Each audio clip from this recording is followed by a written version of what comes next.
mga kabahay, good afternoon po sa inyo lahat at napakainit na araw po ngayon.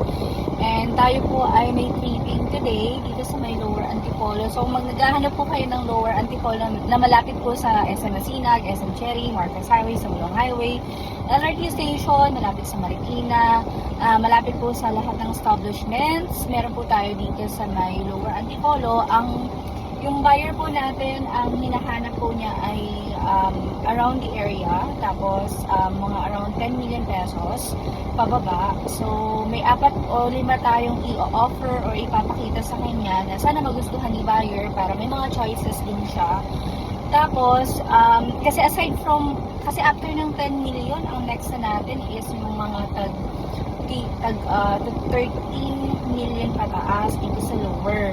Pero madami naman tayong mga mga 8 million, 7 million, pero siguro gusto ni buyer kasi yung medyo